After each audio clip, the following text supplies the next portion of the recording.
Lokimon, Opo Hempu Lokimon, Nang Hello Bar Nang Abinong Nang Hansi Nang Cho Ardon. Sok Pek Ea Klamalong, Maya Hong Jai Ki Kimpon, Hempu Si Ki Kim Binong Lo Soradapan Kapanon.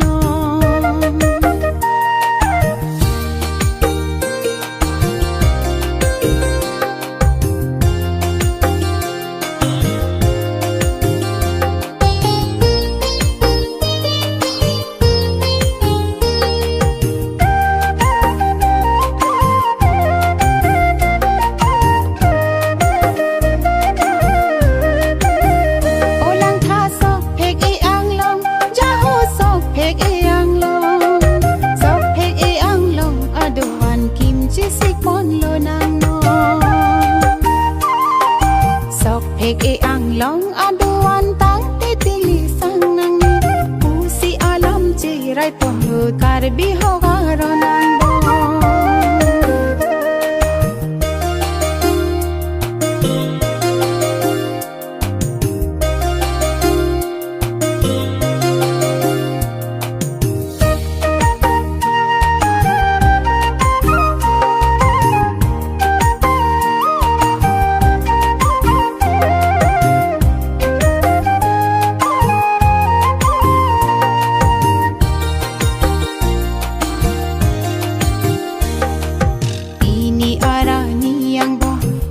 Ahong jai kang pupon, hempu si kang tupon, sorat aseng ciparon.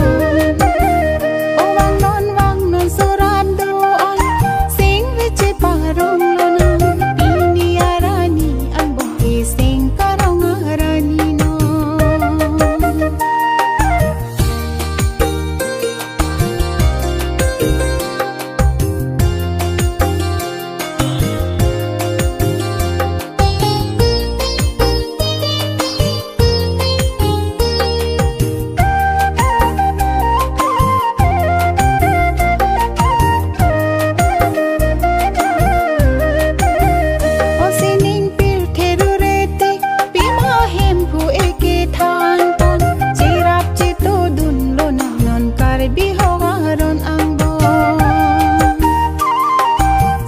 Pek e ang long apartment jing vai jing sai pon lonon jing vai jing sai chi don lonon pini amai pi alon wang non suran doan sing vici parong lonon pini arani ang bongki sing karong arni lonon. Opo hempu lokimon, Opo hempu lokimon, nang hello Abinong nang hansi nang cho ardon.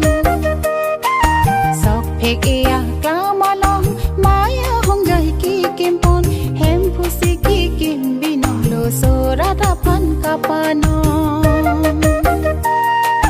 Nang hello bar nang abinong nang hansi nang cho ardon. Hempu si ki kim binong lo soradapan kapanon.